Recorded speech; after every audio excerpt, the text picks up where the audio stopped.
So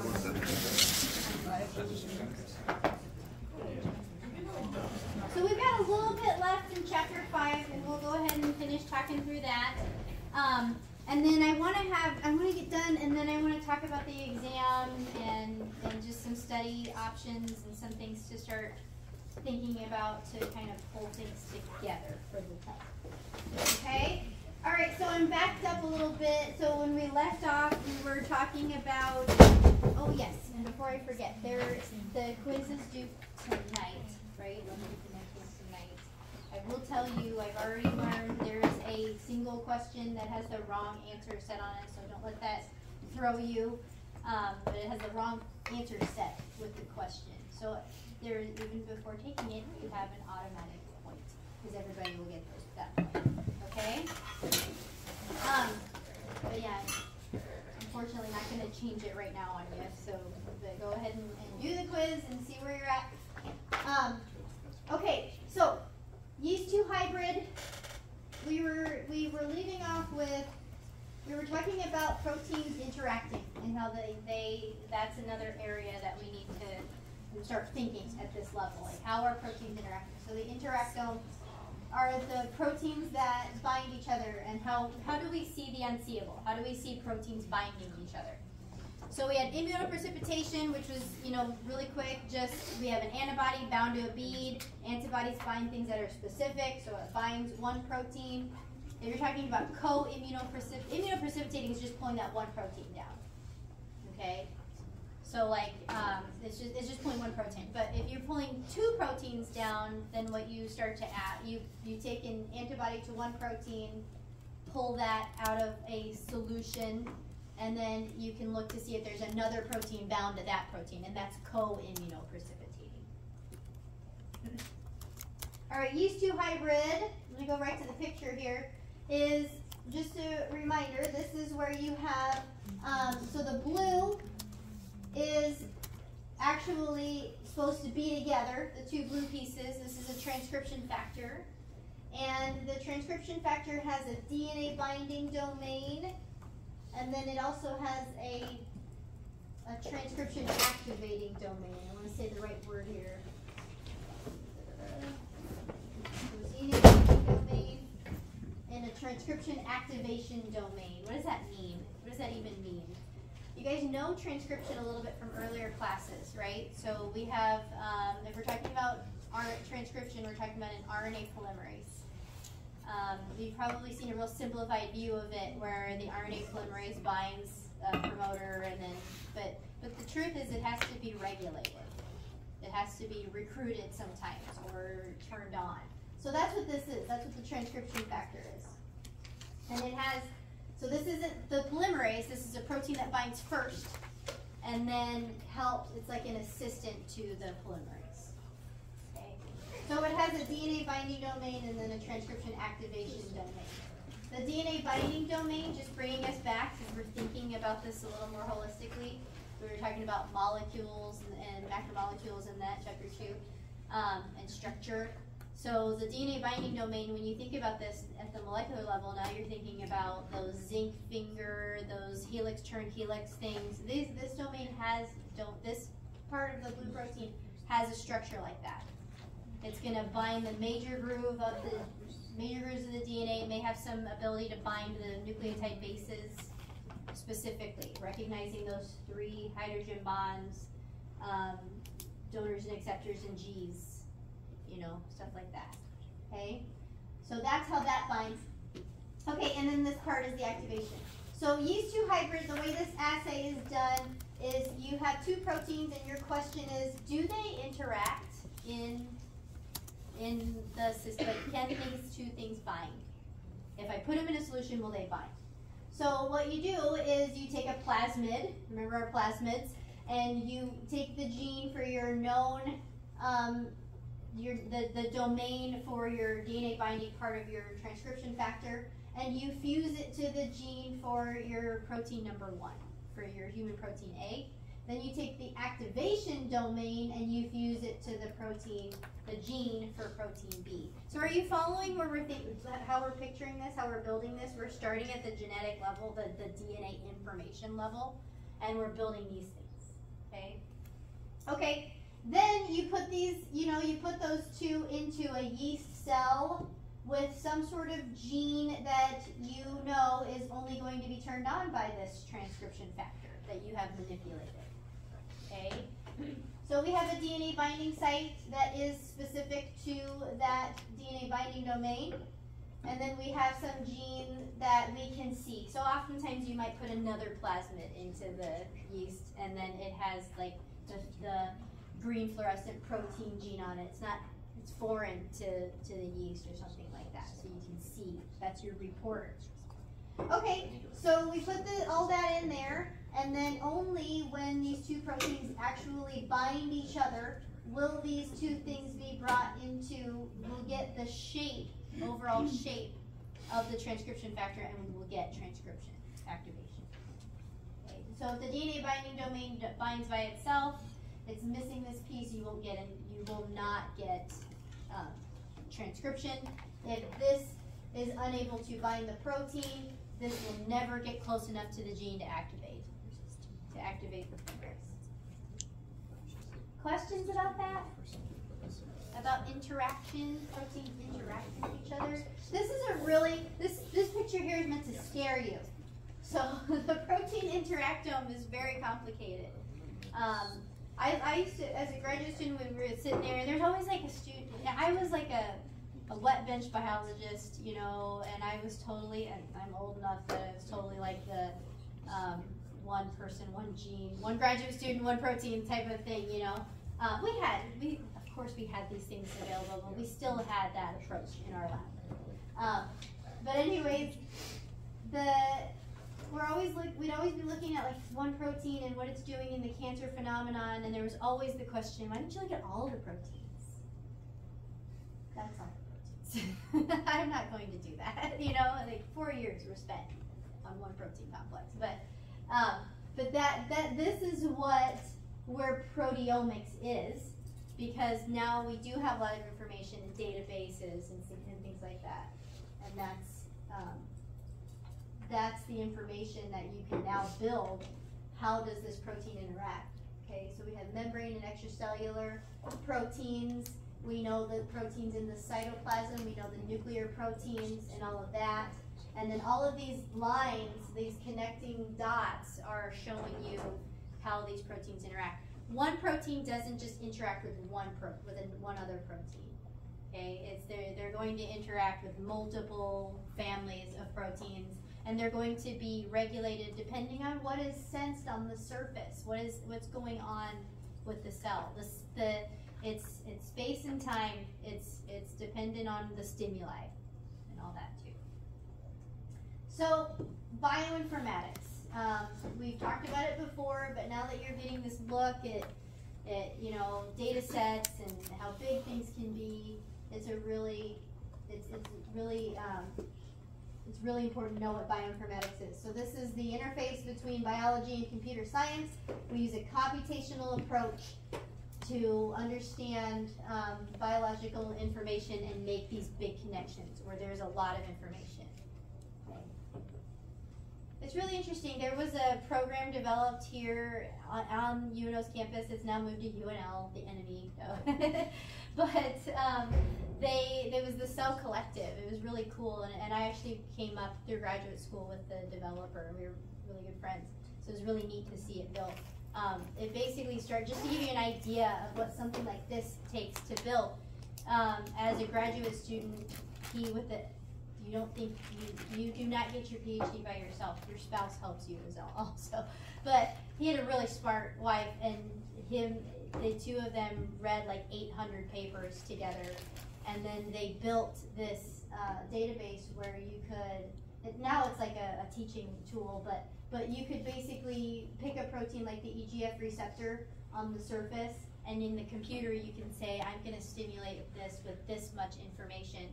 And then because of the thing that they built, it actually connected a bunch of dots for you and built a picture like that. And it was all backed by peer-reviewed literature, by building the connections of proteins and all that stuff. So, and of course she worked for Yahoo, so like she knew how to program some stuff, right? but anyway, they built that. That's a really neat thing. So it is. It's a marriage between biology and computer science. So bioinformatics, and I'm going to read it because I don't want to mess it up. So it's an interdisciplinary field that's concerned with the development and application of algorithms that analyze biological data to investigate the structure and function of biological polymers and their relationship to living systems. Okay, so you do have to understand what an algorithm is, a little bit of, understanding pattern recognition and stuff like that, so, and computer programming. So, there's a couple of ways to approach biological problems. There's the traditional biology, single gene and protein experiments, and understanding individual molecules and pathways. Systems biology is genome and proteome wide because there isn't a single gene and a single protein network at any time in the cell. There's always multiple things.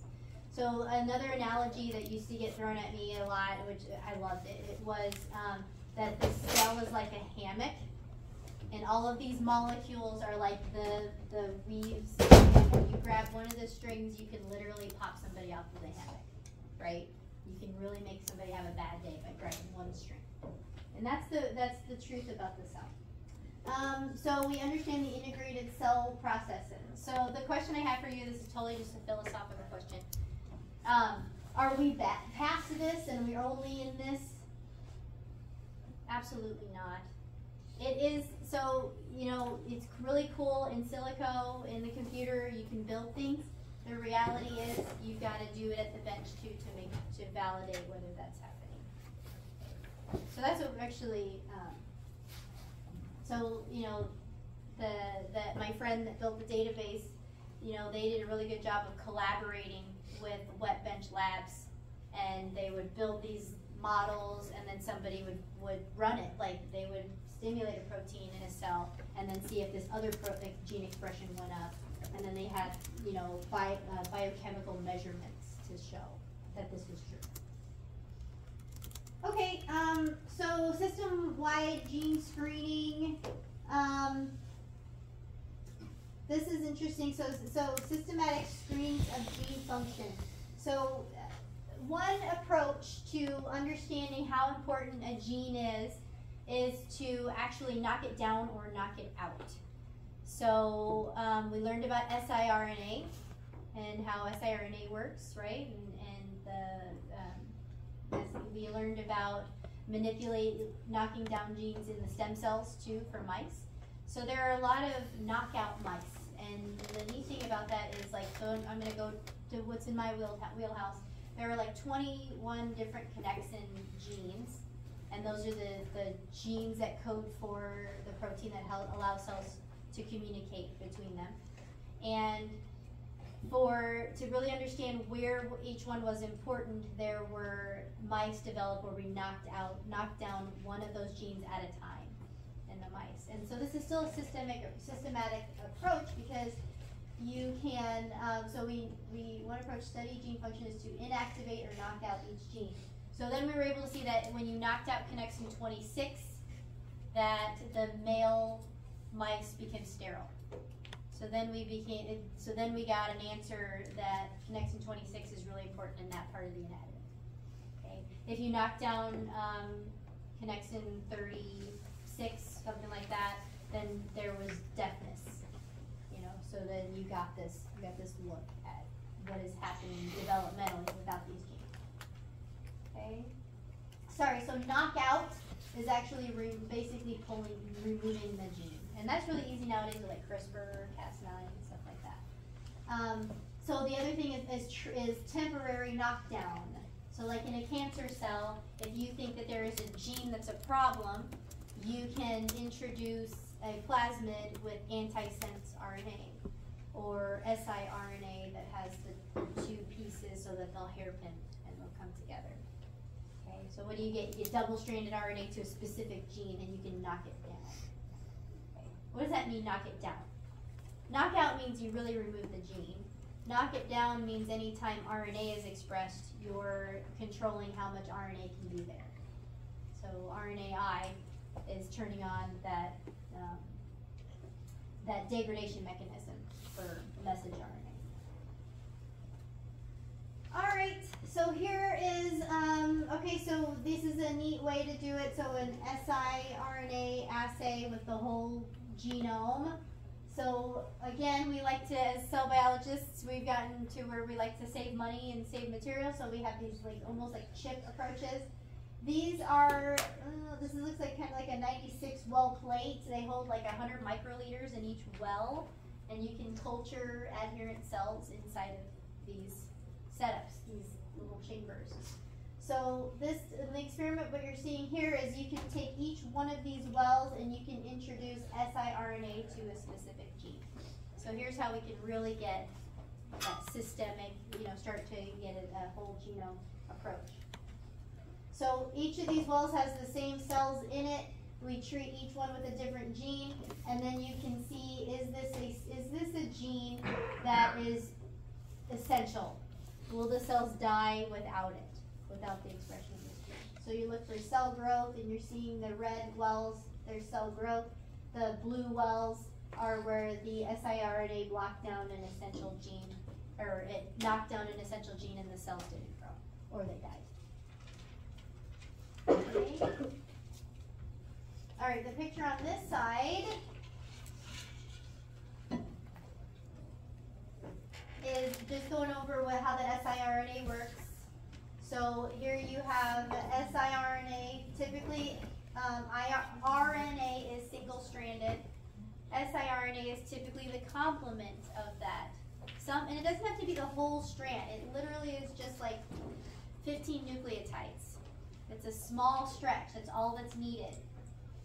But if you have that double strand, then this protein, this is recycling, this is RISC, this is the RISC complex, and RISC is, the on switch for RISC is the binding of double-stranded RNA.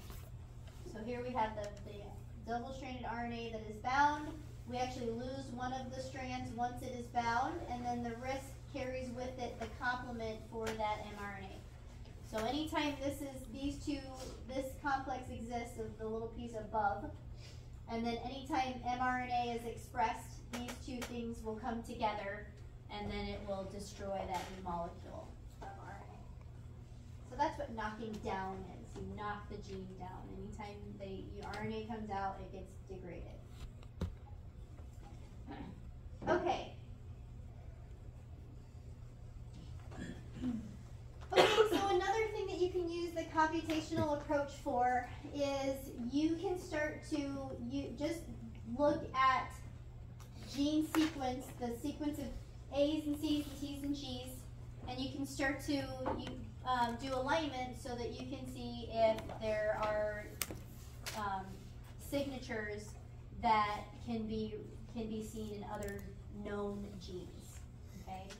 So in this one, let's see, we have, so say you have what we're seeing here is you're seeing a human, mouse, rat, and dog gene sequence, and they're all aligned with each other, and you notice that there is this like conserved location, TGACCT, TG. Oh, sorry, I've got this set up in a way that I can't see my note. I don't have a note, okay. Okay. And I'm blanking at the moment what alpha is, but it's most likely a transcription factor binding spot.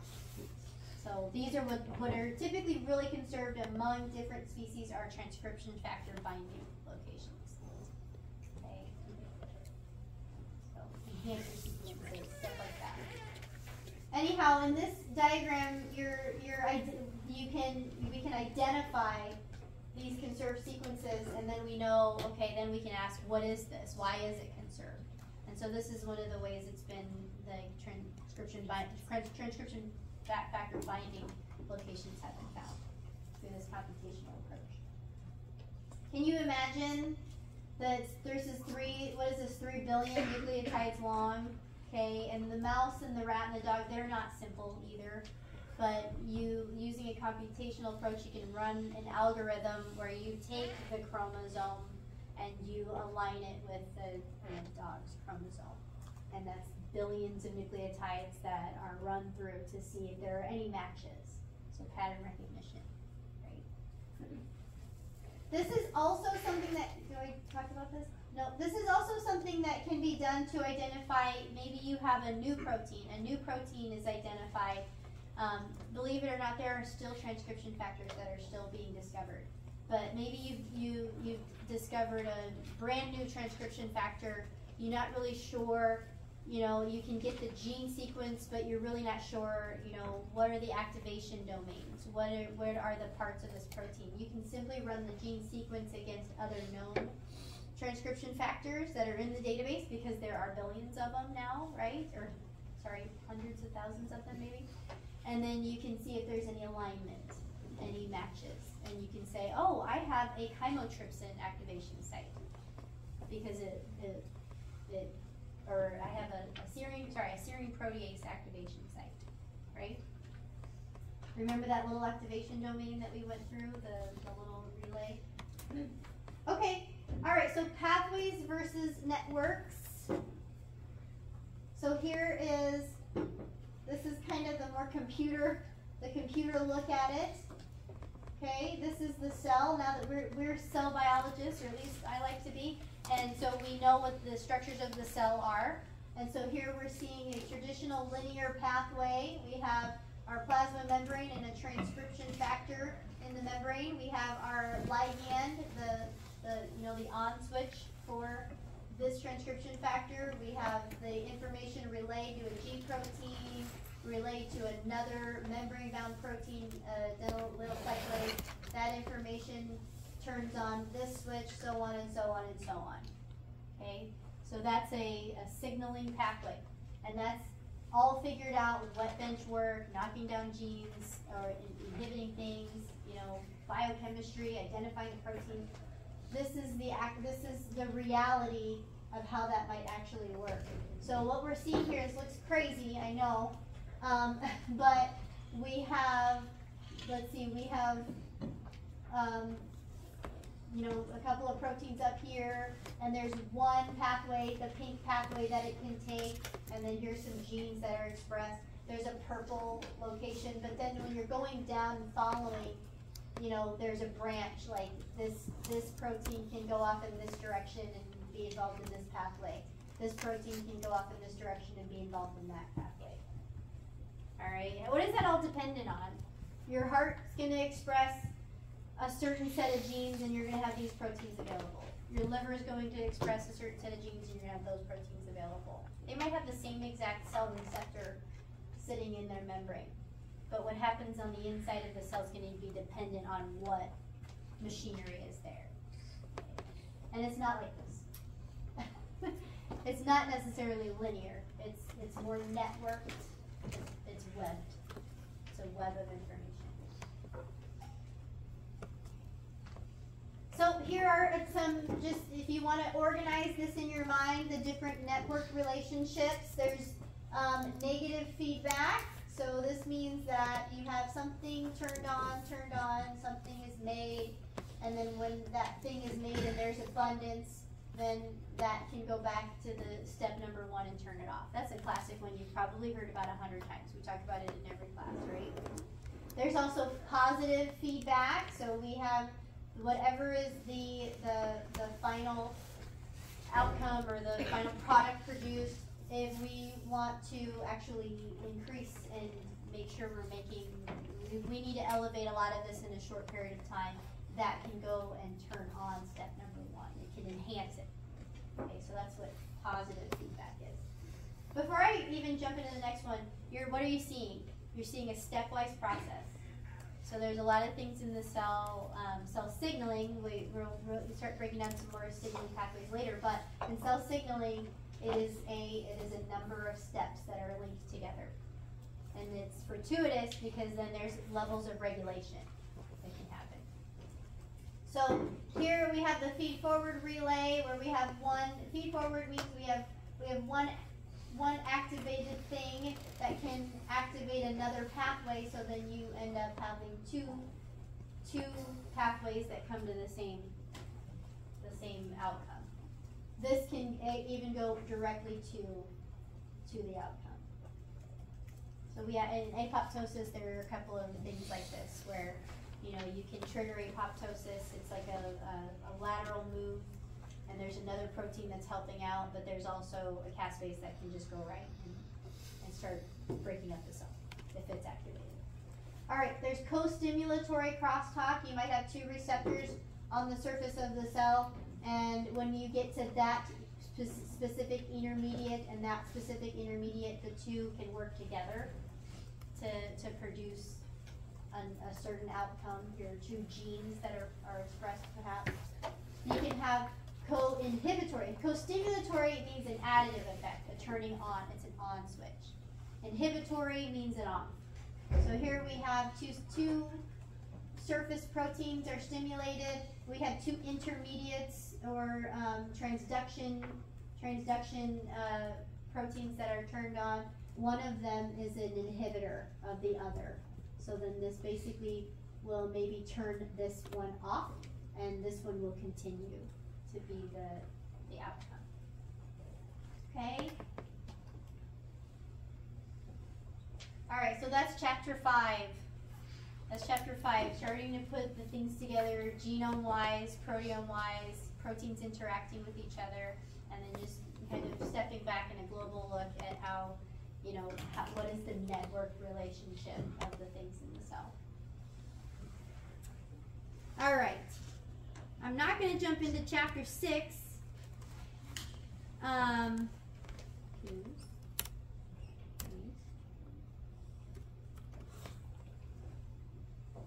Instead, I want to talk a little bit about the exam, and there is a little bit of confusion that I have here. So exam, and it's my fault. So on the essay, or on the syllabus, which do I even have that open right now? I'm a little frazzled because I had a couple of meetings that ran long this morning.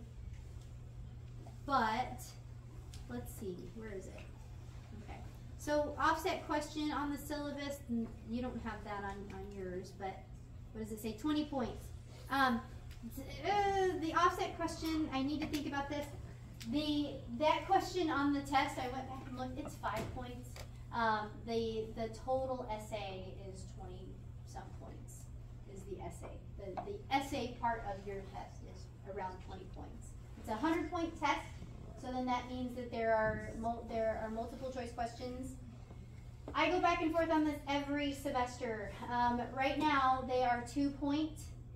The multiple choice questions are 2 points each. Okay, I'm still writing. I'm thinking about putting more essay questions in too. So just to give you some examples of essay questions so that you can start just having a picture of what the test looks like. You have a picture of one because you have the offset question. That is question number 1 on the exam. Other questions might be going on our exercises, you know,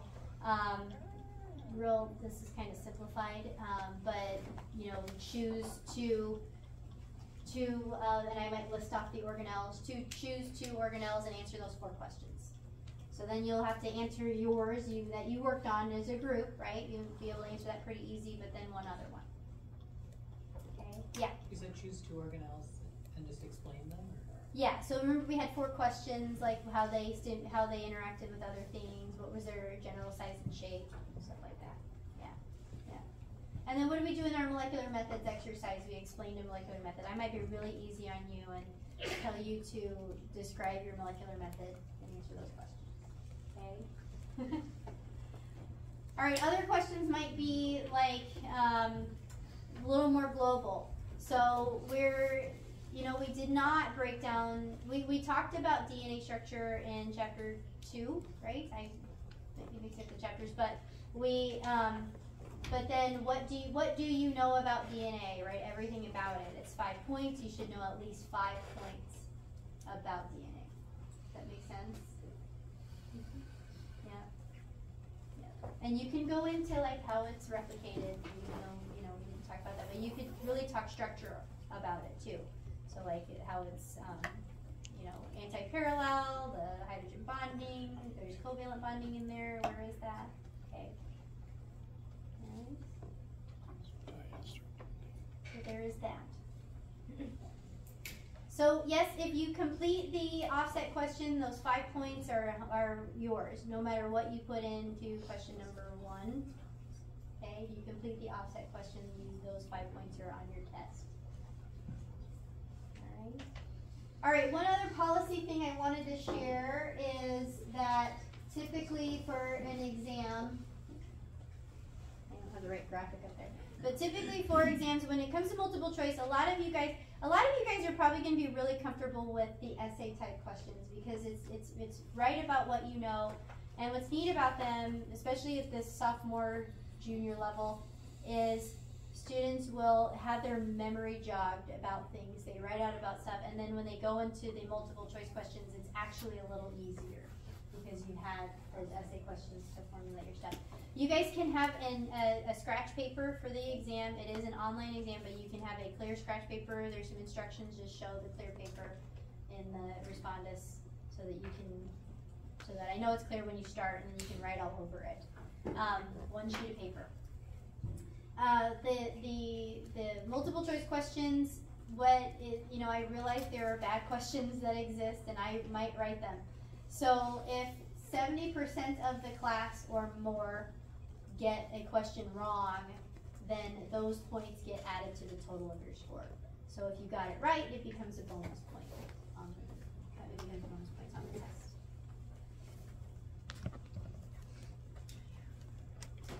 So that's to give you a picture of what the test looks like. We actually have, if we were to take this test in class, we would have had 50 minutes to take it. The timer that I have on it right now is 1 hour and 40 minutes. Okay, so if you have an accessibility plan, reach out to me by Wednesday to remind me, and I'll make sure you have that extra time on that. Okay. So that's a picture of what the test looks like. Are there any questions or anything else I could describe? Okay. So it's going to open, my goal is to have it open up on Wednesday evening. We are going to get together on Wednesday for lecture, and I'm probably going to start chapter 6, which is not on the test, but I'm going to introduce it just so we can kind of keep with time before spring break gets here. And then Friday we will not meet for class, but I will be in Zoom. I have a Zoom meeting. Yep. So I will be in that Zoom meeting, and I can answer questions. It's not office hours, so I'll probably just turn off the wait list so you can just pop in. If nobody shows up in the first 10 minutes, I won't be in it anymore. Okay? Question? I was just gonna say, it's due Sunday, right? Yes. Thank you for asking that. Yeah, so I will have it open Wednesday evening, afternoon, and then it'll be due Sunday, 11:59 p.m. Sunday. Any other questions? We're about 12 minutes early, but we can go ahead and let out now. I don't want to start anything new.